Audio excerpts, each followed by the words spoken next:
Hi, today we will be discussing about agrobiodiversity, which is a very important topic when we discuss the sustainable management of biodiversity. Ever since agriculture was originated way back 10 to 12,000 years ago, a subset of biological diversity evolved. That subset of biological diversity is called agrobiodiversity. This agriculture and biodiversity are interdependent. When you say interdependent, what I wanted to say is that this biodiversity enables evolution of croplands, it enables evolution of farming system, it enables sustainability of agroecosystem, it enables success of agriculture practices. This biodiversity is essential component for agricultural activity. It is very essential, but this agriculture faces a very important challenge as far as biodiversity is concerned. The first and foremost important challenge as far as biodiversity is concerned, it has to sustain the agrobiodiversity, it has to conserve the agrobiodiversity. And second important challenge is that the agriculture practices by itself can cause harm to the biological resources. So the agricultural practices should not cause harm or should not impact the agrobiodiversity. And this agriculture, I said, it is having a close relationship with the agrobiodiversity, and to explicitly say about the interrelationship, we can take an example of sustainable agriculture. This sustainable agriculture, the success of sustainable agriculture depends on the biodiversity, and sustainable agriculture enhances the conservation of biodiversity. So this agriculture and biodiversity is having a close relationship, and it means to say that the agrobiodiversity will form an essential component for the growth and development of agriculture. What exactly the agrobiodiversity is, what it means? It includes many components. It includes all the components of agroecosystem that are essential for food and agriculture. It includes the variability of plants, animals, microorganisms at the genetic, species and ecosystem level that are necessary to sustain various facets of agroecosystem. When I say facets of agroecosystem, it means the structure, it means function, the processes of agroecosystem. So everything encompasses agrobiodiversity. And the main important thing is that all the organisms are responsible directly or indirectly for furthering the food or agricultural activity, and that is the key thing. This is a very essential difference that you can find it between agrobiodiversity and generic biodiversity. And this particular agrobiodiversity, if you look at it deeply, it is a product, it's a product of interaction among the genetic resources, environment, management systems and farmers' practices. This agrobiodiversity, it has evolved thousands of years, it has evolved, so it has taken so much time. So during that process, natural selection process has taken place, and also the human beings were involved, and prime factor for the evolution or for the development for the existence of this agrobiodiversity is human beings. And second important factor as far as the agrobiodiversity is concerned, the genetic resources or germplasm. It includes the plant genetic resources, animal genetic resources and also the microbial component, that all three forms the genetic resources. And the environment, when I say environment, it is a key component because the environment will dictate the evolution of croplands, will dictate the existence of the plant genetic resources, where it is, the way it is, that is because of the environment. The environment will be the deciding factor. The environment, it means that it is the soil environment, it is the abiotic environment, it is the atmosphere. So every component of the environment will dictate the agrobiodiversity, will impact the agrobiodiversity. And as far as the management systems are concerned, agricultural production systems, this agricultural production system, the agriculture practices that also can cause lot of changes in the agricultural resources, the practices, farm practices. So it is better to be the best management practices. If the best management practices are adopted, then the agrobiodiversity can be conserved. And next important force as far as the agrobiodiversity is concerned It is the farmers' practices. The farmers, they have their own practices, farming practices, and those practices also directly indirectly affect the agricultural resources. There are many examples, for example, if you take even a tillage practices, even the tillage practice, the tillage intensity will influence the soil biodiversity, soil flora. And for example, another practice, the agrochemicals, use of agrochemicals. The use of agrochemicals also will influence the natural predators. I am talking about the natural populations, pest populations. So everything will be influenced by the farmers' practices. So this agrobiodiversity in nutshell, it is a product of interaction among the genetic resources, environment, management systems and farmers' practices. In other words, if you see, this agrobiodiversity has different dimensions, and the first and foremost is the germplasm. The second dimension is the environmental dimension. As I said, this environment can dictate, can cause an impact on the agrobiodiversity. And third important dimension is the socio-economic and cultural dimension. The socio-economic and cultural dimension means what? It means the human action, human activities, as a human beings, as a farmer, what he does in the agriculture field, and that also influence the agrobiodiversity. And this agrobiodiversity is essential for the livelihood of the farmers. So since it is essential for the livelihood of the farmers, they also can contribute for the conservation of agrobiodiversity. The agrobiodiversity has a lot of importance in agriculture. The first and foremost importance is it is responsible for the production of food, fiber, fuel, fodder and biofuel and many other factors. So our existence depends on the primary producers. Our existence depends on the agriculture. The agriculture is dependent on agrobiodiversity. For example, in India, if you see, way back in 1966, the production was only 75 million tonnes, but now we have crossed 270 million tonnes. So this change in the production statistics, that is because of the efficient use of agrobiodiversity. Efficient use of agrobiodiversity means it has been incorporated for developing new crop varieties, new crops. And second importance of agrobiodiversity is the maintenance of agro-ecosystem services. When I say agro-ecosystem services, every ecosystem provides certain services on account of its function. As far as agro-ecosystem is concerned, it is having a unique services, that is the foremost is the nutrient cycling. Nutrient cycling is a very essential component of agro-ecosystem. Success of agro-ecosystem depends on nutrient cycling. The water flow, the soil management, soil environment management, soil fertility, even the existence of the valuable beneficial microorganisms in the soil, that also depends on the agrobiodiversity in nutshell.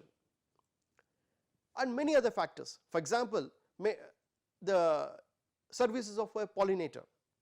If you see world over, the global production, agriculture production, 35% of agriculture production is dependent on the pollinators. See how important the pollination, the pollinators like the birds, the bat, the butterfly. So how important their role is for agriculture production. So that is made possible by maintaining the agrobiodiversity. And third important factor as far as the agrobiodiversity is concerned, it is the adaptation to the changing environmental condition. The first and foremost factor as far as the agrobiodiversity is concerned, it provides the platform or enabling factor for, it provides the adaptation genes, and because of this the crop plants can be adapting to various environmental conditions. That is the first and foremost facet of domestication, and that is made possible by agrobiodiversity. The environment can be anything else, anything like frost, I mean it will be high temperature or low temperature conditions or climatic change conditions or the soil environmental conditions. So in every or most of the environmental conditions, the agrobiodiversity will provide the adaptation features, adaptation traits, and that is a key thing as far as the agrobiodiversity is concerned. To cite an example, rice is a very important crop, staple crop in our country, and elsewhere also it is a very important crop, rice. And this particular rice crop was severely affected by a pest, grassy stunt virus. It is a disease causing organism, and this, because of this thing, in the southern Asia and Southeast Asia, this crop was severely damaged. And what happened? The people went for the resources, agricultural biodiversity resources, and they found a species Oryza nivera. From that particular species they got the resistance, and when they bred this Oryza sativa and Oryza nivera, and the product was developed the resistant variety, and that resistant variety is how because of the use of wild species, and that just because of the development of a pest resistant variety or improvement of a variety, what happened, the particular rice variety was in a position to sustain, adapt the changing environment. And next important factor as far as the agrobiodiversity is concerned, it is the livelihood security, and agrobiodiversity enhances the livelihood security. It provides all the possible resources for the farmers, for all the stakeholders, and this agrobiodiversity is so much so important that everything is driven by the resources, agricultural resources, the croplands, the domesticated animals, or even the soil microorganisms, everything will be driven by this particular agrobiodiversity. When you look at the status of agrobiodiversity world over, the species diversity, if you put it, it is around 14 million species, and within that thing, if you look at it, there is only 1.75 million approximately it has been classified, it has been documented, rest is not been documented because it is a time taking process. And as far as the Indian agrobiodiversity is concerned, India can boast definitely because it is having more than 8% of identified higher plant animal species. It is having our country is having 17,500 plant species, and it is present in the 16 major vegetation types, and our country is having 33% of species which are endemic in nature, which is found in only in our country. Agrobiodiversity, as far as our country is concerned, it is rich in agrobiodiversity. More than 12 croplands and few animals have been domesticated in our country, and in our country you can find more than 380 cultivated crop species and more than 130 breeds of domesticated animals and poultry. Our country is known for the rich diversity in the crops, the croplands and other economic plants. When I say other economic plants, it includes the medicinal plants, it includes the ornamental plants, it includes the tree crops, forest trees, so many crops brought under, it is a very important thing, economic plants when I talk about it. And also our country is rich in the agroecosystem, the diversity, the agroecosystem that we are finding in our country is very diverse. And when I say it is diverse, that is an essential component for the success of agriculture. The diverse agroecosystem can be exhibiting the features of crop assemblages, the features of coexistence of organisms, the features of stability, features of highest productivity, the features of health, ecosystem health. When I say ecosystem health, the health of the agroecosystem can be measured by knowing the agrobiodiversity. So the diverse agroecosystem is a very essential component, and when the agroecosystem is diverse, it means that it has been using more of resources, crop resources. When it is using more of crop resources, what happens? The product, that is the farm produce, that will be also very diverse. When the diversity is existing in the farm produce, that will increase the income of the farmers, that will increase the livelihood security of the farmers, that will provide a diversity in the diet, that will provide the nutritional security. So the agroecosystem, the diversity that is existing in agroecosystem is very essential. And on other hand, the ethnic agroecosystem, when I say ethnic agroecosystem, it can, for example, you can say the homesteads, home garden, that is kitchen garden. So that exhibits wide variety of croplands. You can find nutritional crops, for example, it can be a vegetable crop, it can be a fruit crop, it can be a medicinal plant, it can be a leafy vegetable. So the diversity exists in the homesteads. Since there is a diversity in the homesteads or an ethnic agroecosystem, the ecological balance is maintained. When the ecological balance is maintained, what it means? It means that other components of the agroecosystem also will be benefited, and that is a unique feature of ethnic agroecosystem. Our purpose is that whatever we are having the ethnic agroecosystem, that has to be conserved. Not only that thing, we need to conserve and also preserve and further we need to pass on the best unique features of ethnic agroecosystem to other places, so that the farmers will be getting the benefit of it. And as far as the agroecological regions are concerned, our country, if you see, it is divided into 21 agroecological regions, and the division of this agroecological regions is based on the climatic condition, is based on the soil environment, it is based on the length of the growing season, the growing periods I am talking about, the crop plants. So these agroecological regions, if you look at it, that is India, in India we have 21 agroecological regions, that itself signifies the diversity that is existing in our country as far as the agrobiodiversity is concerned. And second important thing is that this biodiversity can be very well demonstrated in the traditional agroecosystem. As I told, this agroecosystem, the traditional agroecosystem exhibits the crop assemblages, they exhibits the variability in the soil environment, it exhibits the variability in the soil fauna, it exhibits what not, everything it exhibits. That means that this traditional agroecosystem is diverse, and that is to be taken care of, and that is to be copied, or in other words, it is to be mimicked in the modern agriculture practices.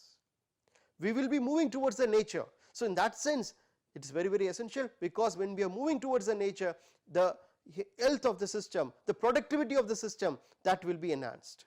And very important factor I wanted to stress at this time is in the traditional agroecosystem or the diverse agroecosystem, the ecosystem will be resilient, will be resistant to perturbations. So in that sense, this is very, very essential.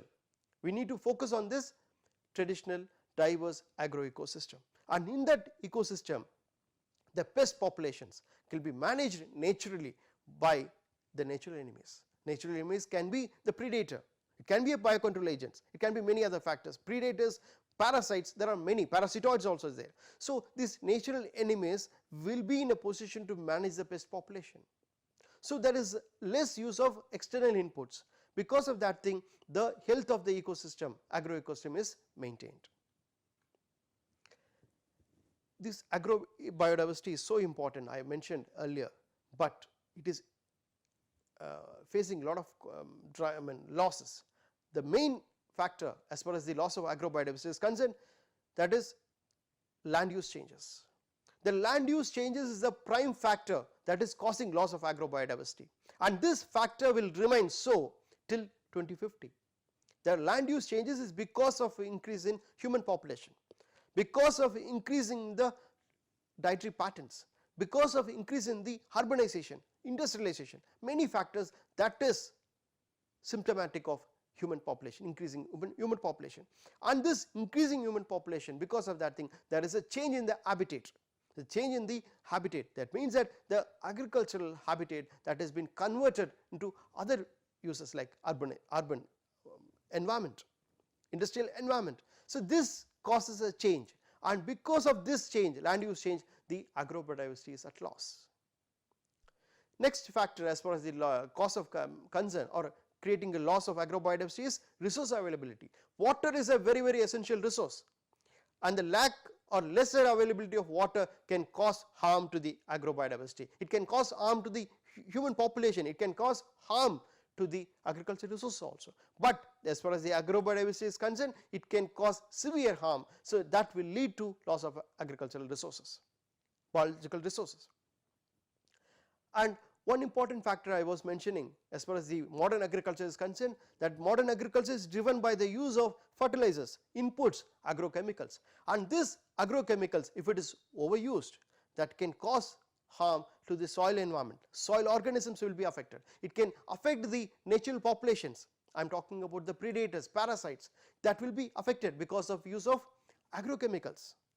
And this overuse of agrochemicals in a longer run, that will cause lot of harm to the agricultural resources. And a new phenomenon that is found recently is the climate change. This climate change can cause lot of harm to the agriculture as such, but it can cause lot of harm to the agrobiodiversity also, because the agrobiodiversity is vulnerable to the change in the temperature, change in the precipitation, change in the sea surface temperature, change in the sea level, and many other factors, because these are all the products of climate change, and all the products of climate change will affect the agricultural resources, agricultural biological resources. Another drivers as far as the loss of agrobiodiversity is concerned, as I told you, the population pressure, human population pressure is a very, very important thing. Simultaneously, a new phenomenon, that is consumerism. These two forms the indirect drivers of loss of agrobiodiversity.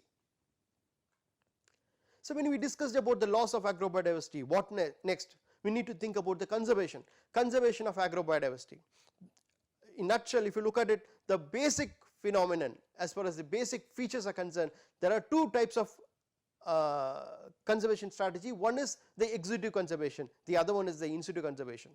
Executive conservation, it talks about the conservation of agricultural biodiversity in the, or in other words, it is outside the natural habitat. Outside the natural habitat, this agrobiodiversity will be conserved. That is executive conservation. There are many ways. The first and foremost way is that seed banks, community banks, field banks, DNA banks, cryo banks, seed museum, herbaria, these are all many approaches are there. In these seed banks, what happens, these agricultural resources, agrobiodiversity will be conserved in the form of a seed. In the tissue culture, in vitro banks, this will be conserved in form of propagules. In community banks, the community will be involved in conserving the seeds. In the field banks, it is a clonal collection, so wherein the vegetatively propagated plants, crop plants will be conserved in fields. In the field, for example, the crops, the temperate fruit crops is conserved in a field bank at Shimla or Akola, Jodhpur for arid fruits. There are so many banks are there in our country itself, wherein these vegetatively propagated plants are conserved. And there are DNA banks, there are cryo banks. These cryo banks uses or conserves the seeds or even the pollens or the propagules. It is conserved at a very, very low temperature. The temperature can be even minus 196 degrees centigrade. This temperature, the low temperature, is made possible by use of nitrogen, liquid nitrogen, and under this low temperature, the seed, it can be the recalcitrant seed or an orthodox seed, it can be saved or stored or conserved for a longer period of time. And another conservation strategy as far as the agrobiodiversity is concerned, it is in situ conservation. When I say in situ conservation, the best example is on-farm conservation, on-farm conservation of land races, wild relatives, and this is made possible by the incentives, by the encouragement of the farmers. The farmers themselves are attached to the agricultural practices. It is a way of life for them. So what they does, they themselves come forward for conserving the land races. They develop the land races. They are responsible for the development of land races, and they conserve the wild relatives also. And this is a very, very important strategy, because this in situ conservation focuses on conservation of agricultural biodiversity in their own natural habitat. And because it is in the natural habitat, it is conserved, that because the crops also will be evolving, the plants will be evolving, because we are not stopping evolution in situ conservation. And next example as far as the in situ conservation is gene sanctuaries. That one best example as far as gene sanctuary is citrus. In the case of citrus crop, a gene sanctuary is maintained in Nokrak. It is a biosphere reserve in Meghalaya. And also the sanctuaries of rhododendron orchids that is found established in Sikkim. So this is a very, very important component of in situ conservation. To sum up, the system, agroecosystem, the stability of agroecosystem, the resilience capacity of the agroecosystem is solely lying on the agrobiodiversity. Agrobiodiversity is responsible for the stability of an ecosystem, resilience of an ecosystem. The farmers' communities are custodians of and managers of agrobiodiversity. The farmers' community, I mean to say, we need to use their knowledge, local knowledge, traditional knowledge, that is very, very important for agrobiodiversity management. And for that, the on-farm conservation strategies, we need to develop those strategies. And when we develop those on-farm conservation strategies, as I told you, that the evolution of croplands is not curtailed. and certain unique species which can survive only in their natural habitat, those species can survive. That forestry species they can survive only in those natural habitat, and certain species which demands a unique pollinators, they can survive. Certain species which is having a unique breeding behavior, reproduction biology, and those species also can survive only in their natural habitat, and that will be possible if you go for in situ conservation. And on farm conservation, that will be success, the complete success will goes to the farmers. So they should be provided all the awareness, they should be given all the basic knowledge for conserving the plant genetic resources at the farm level. This agrobiodiversity, as I told you, it is very, very important, because this will forms an enabling feature for the croplands. The croplands can adapt itself in changing environmental conditions, they can sustain in varied environmental conditions. For example, I said the change in the climate, for example I said what you call the soil environment. The soil environment, when I say when there is a loss of soil productivity, in that case also this agrobiodiversity will have a way, by that way what happened, we can definitely develop a cropland that can survive even in the lesser soil productivity conditions, and that is a very, very essential phenomenon, because when you see in Indian condition, because the soil fertility is a very, very important factor, and that is an important component of soil productivity also.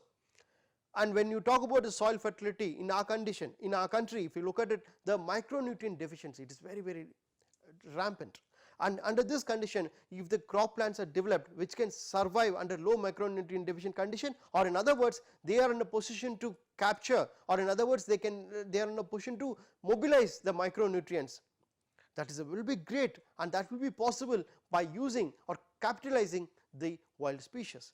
They may have the productive genes, they may have the valuable genes to use the nutrients that is available in the soil. And this agrobiodiversity is an essential component for ensuring food and nutrition security. I said that food security, which depends on the availability, which depends on the accessibility, which depends on the stability, which depends on what? It depends on the ability of the individuals to take up assimilate the food, and this food security is having various dimensions, and that food security, it can be achieved by adopting this best practices, management practices, and that best management practices will be helping us to use the agrobiodiversity in a best possible manner. And this food security, it is a very, very essential component, and that will be possible because we know that this, by using this agricultural diversity, agrobiodiversity, we can increase the food production.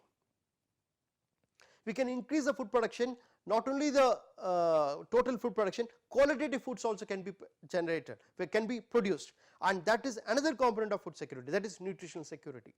When I say nutritional food, when I say because of agrobiodiversity we were in a position to develop more than 3000 high yielding varieties in case of croplands. In case of horticulture crops, more than 500 high yielding varieties were developed, and this high yielding varieties both in the crop plants and in horticulture crops, what it means? It means that they are having the power to provide the nutrition, to achieve the nutritional security, and that is possible by agrobiodiversity. And next point, as far as the security is concerned, this agrobiodiversity is an essential component for achieving soil security. When I say soil security, the soil fertility, soil productivity and other parameters, other physical, biological, chemical, environmental improvement of this soil, it is possible by adopting the agrobiodiversity. And when I talk about the stakeholders in agriculture, the stakeholders are none other than the farmers, the stakeholders are the scientists, the stakeholders are the human beings, and their existence, their security will be enhanced by using or capitalizing to the best possible way the nuances, the uniqueness of agrobiodiversity. And in nutshell, what I want to say is that this agrobiodiversity, it's having a lot of potential, and this potential we need to capitalize, and when we capitalize, for that to happen, definitely we need to look at the conservation strategies also. Thank you.